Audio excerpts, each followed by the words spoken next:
भक्तजनों, माताओं, बहनों, सादर जय श्री कृष्ण। हमारे YouTube चैनल में आप सभी का बहुत बहुत स्वागत है। मैं हूं आपके साथ आचार्य धर्मेंद्र शास्त्री। आज हम आपको बताने जा रहे हैं कि एकादशी का व्रत आपको कब करना चाहिए तथा एकादशी का जो व्रत का पारणा है वो आपको कब करना है।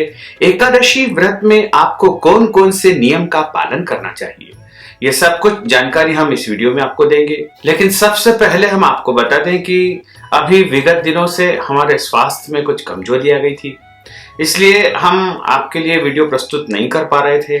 अभी प्रभु की कृपा से और आप सब लोगों की शुभकामनाओं से हम स्वस्थ हो चुके हैं और पुनः प्रभु की सेवा में, आपकी सेवा में प्रस्तुत हुए हैं।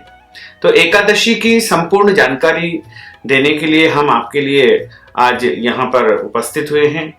तो जो एकादशी है वो पूरे वर्ष में लगभग 24 एकादशी आती है, लेकिन जिस वर्ष अधिक मास आता है उस बार 26 एकादशी आती है। प्रत्येक एकादशी का अपना अपना अलग अलग महत्व धर्म ग्रंथों और पुराणों में बताया है। एकादशी सबसे बड़ा व्रत माना जाता है। जितने भी व्रत है उनमें एकादशी को सबसे महत्वपूर्ण व्रत माना गया है। एकादशी का व्रत करने से मनुष्य के जन्म जन्मांतर के पाप दोष नष्ट हो जाते हैं तथा उसके जीवन में कोई संकट और कष्ट उपस्थित नहीं होता है। एकादशी जो कि इस बार मार्गशीर्ष माह के कृष्ण पक्ष की उत्पन्ना एकादशी आएगी और उत्पन्ना एकादशी यानी एकादशी तिथि का जन्म के दिन को उत्पन्ना एकादशी कहा गया है। इसी दिन एकादशी माता का प्रागट्य हुआ है, इसलिए इस एकादशी को बड़ी एकादशी माना गया है। और इस एकादशी तिथि का प्रारंभ 10 दिसंबर 2020 गुरुवार को दोपहर 12:56 से एकादशी तिथि लग जाएगी, जो कि 11 दिसंबर शुक्रवार को सुबह 10:08 तक एकादशी तिथि रहेगी।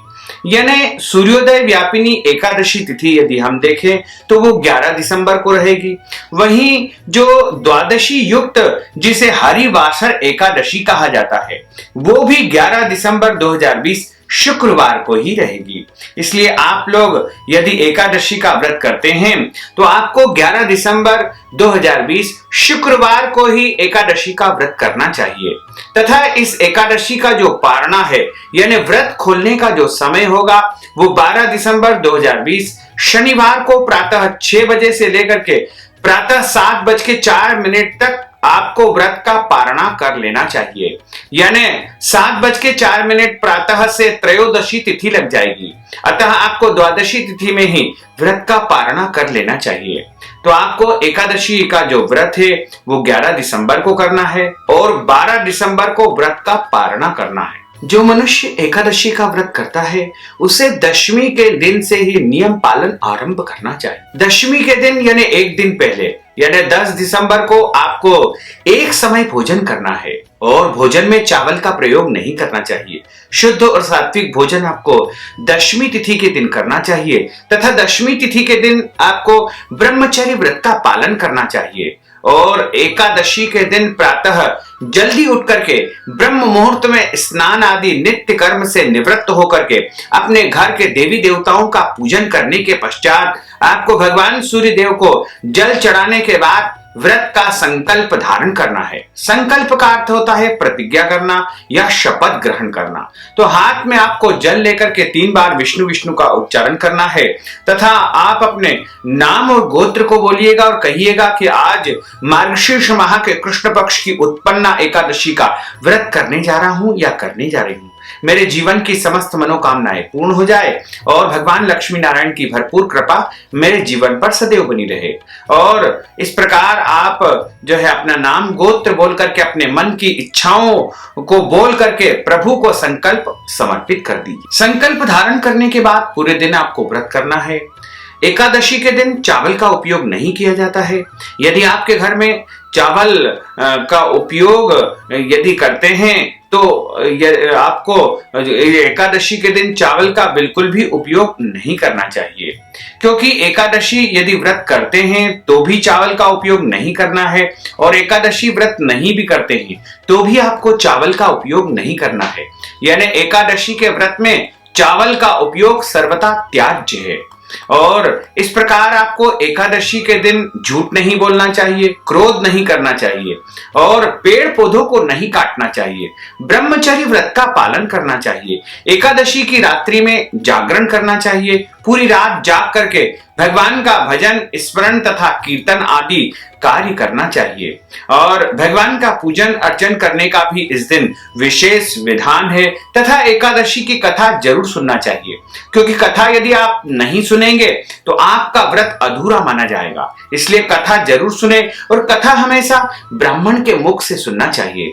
जब आप ब्राह्मण के मुखार बिंद से कथा सुनेंगे तो आपको कथा का पूरा पूरा पुण्य फल प्राप्त हो पाएगा, क्योंकि ब्रह्म वाक्य जनार्दन यानी ब्राह्मण के मुख से जनार्दन बोलते हैं, भगवान विष्णु स्वयं बोलते हैं। इसलिए हमेशा कथा ब्राह्मण के मुख से सुनना चाहिए और कथा सुनने के बाद ब्राह्मण को अपनी श्रद्धा के अनुसार, अपनी भक्ति के अनुसार, अपनी भावना के अनुसार, अपनी हैसियत के अनुसार, अपनी शक्ति तथा सामर्थ्य के अनुसार दान दक्षिणा अवश्य देना चाहिए, जिससे कथा का संपूर्ण पुण्य फल आपको प्राप्त हो सकेगा।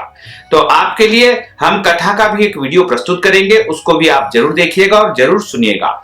इसी प्रकार एकादशी जो व्रत करता है उसको जो है रात्रि में जागरण करके अगले दिन व्रत का पारणा करना चाहिए। व्रत का पारणा जो कि 12 दिसंबर 2020 शनिवार को सुबह 6 बजे से लेकर के 7:04 के मध्य व्रत का पारणा करना होगा। व्रत का पारणा करने के लिए आपको प्रातः काल यानी 12 दिसंबर 2020 शनिवार को सुबह जल्दी उठना है, स्नान करना है और उसके बाद में ब्राह्मण को आप सीधा सामान या भोजन की सामग्री दान करें या उसके निमित्त नगद राशि भी आप दान कर सकते हैं। इस प्रकार आप पारणा के समय दान दक्षिणा देकर ब्राह्मण को और उसके बाद ही आपको व्रत का पारणा करना है। पारणा आप भोजन से कर सकते हैं, चावल से कर सकते हैं, फल से कर सकते हैं, फलाहारी वस्तु से कर सकते हैं, जल और तुलसी पत्र से भी आप व्रत का पारणा कर सकते हैं।